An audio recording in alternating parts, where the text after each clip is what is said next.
అంబేద్కర్ జయంతి సందర్భంగా అంబేద్కర్ విగ్రహాన్ని కుప్పం తెలుగుదేశం పార్టీ కార్యాలయం నుండి ఆర్టీసీ బస్టాండ్ లో ఉన్న అంబేద్కర్ విగ్రహం వరకు డప్పు వాయిద్యాల మధ్య బాణసంచా పేల్చి ఊరేగింపుగా చేసుకుని అంబేద్కర్ విగ్రహానికి పూలమాలలు వేసి నడిపించారు.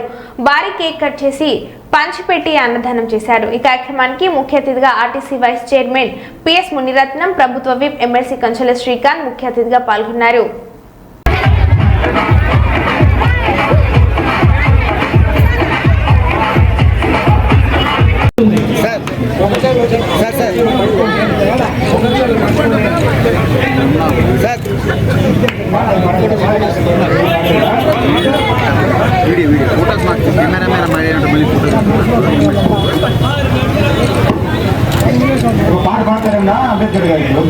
జయంతి శుభాకాంక్షలు తెలియజేస్తున్న అందరికీ ఈ సందర్భంగా కుప్పం నియోజకవర్గంలో ఏర్పాటు చేసిన ఈ కార్యక్రమానికి ముఖ్య అతిథులుగా వచ్చేసిన పెద్దలు, గౌరవనీయులు, రాష్ట్ర RTC vice chairman PS Munirathnam గారికి, అలాగే కడ కుప్పం ఏరియాలకి, మరీ ముఖ్యంగా ఈ కార్యక్రమానికి తరలి వచ్చిన మా మహిళా సోదరీమణులకి, ఎస్టీసీఎల్ అధ్యక్షులకి అందరికీ పేరు పేరున హృదయపూర్వక నమస్కారాలు, ధన్యవాదాలు తెలియజేస్తున్నాం. కాలం ఎంత వేగంగా వెళ్ళిపోతుందా అని చెప్పి అనిపిస్తూ ఉంది. ఎందుకంటే నేను 2023 మార్చి 29న ప్రమాణ స్వీకారం చేయడం జరిగింది ఎమ్మెల్సీగా.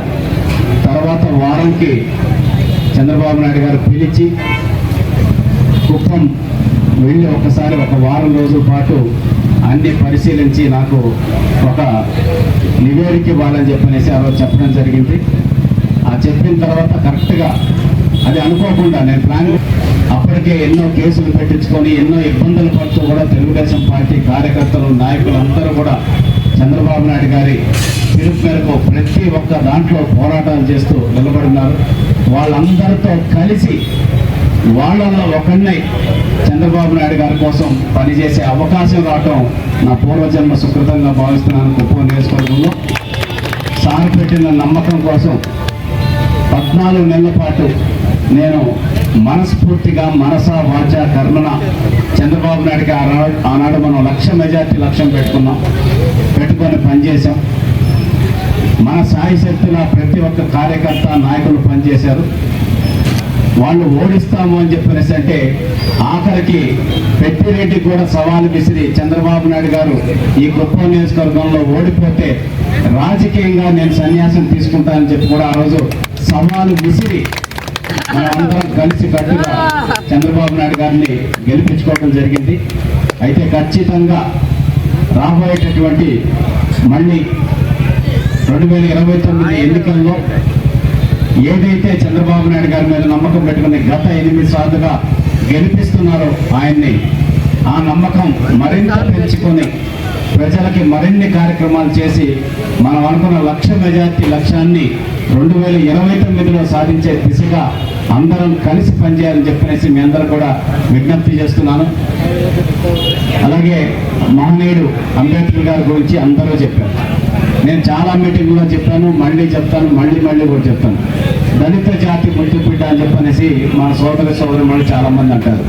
నేను భరత జాతి ముద్దుబిడ్డ, భరత మాత ముద్దుబిడ్డ అని చెప్పనేసి నేను ఎప్పుడు చెప్తాను. ఎందుకంటే ఆయన అన్ని వర్గాల వారికి అందరికీ ఒక స్ఫూర్తిదాయకమైన జీవితాన్ని, అంటే ఎటువంటి అవకాశాలు, ఎంత నిరాదరణ ఉన్నటువంటి పరిస్థితుల్లో నుంచైనా, అంటే ఒక రాయిలో నుంచి కూడా బద్దలు పట్టుకొని విత్తనం మొక్కలాగా ఎలా పైకి వస్తుందో ఆ విధంగా అన్ని అవాంతరాలు, అవరోధాలు, అవమానాలు ఉన్నా కూడా ప్రపంచ మేధావులు ఎవరని చెప్పనేసప్పుడు ఒక ఎనాలిసిస్ జరిగితే ఇద్దరిని ప్రపంచంలో గుర్తించారు. ఒకరు Karl Marx, 2 doctor BR Ambedkar. ఒక భారతీయుడిగా నేను సగర్వంగా చెప్తున్నా, మా అంబేద్కర్ గారు ఒక మహనీయుడు, అలాగే ప్రపంచ మేధావి, భారతదేశ మేధావి కూడా కాదు, ప్రపంచ మేధావి అని చెప్పేసి గర్వంగా చెప్తున్నా. అటువంటి మహనీయుడు రాసినటువంటి రాజ్యాంగం వల్ల ఈరోజు మనం అన్ని రకాలైన హక్కులను పొందుతున్నాం. అయితే మనం అందరం కూడా గుర్తు పెట్టుకోవాల్సిన అంశం ఏంటంటే మనం హక్కుల గురించి మాట్లాడుతున్నప్పుడు ప్రతి ఒక్కరూ మన బాధ్యతల గురించి కూడా గుర్తు పెట్టుకొని మనం ముందుకు వెళ్ళాల్సిన అవసరం ఉందని చెప్పేసి ఒక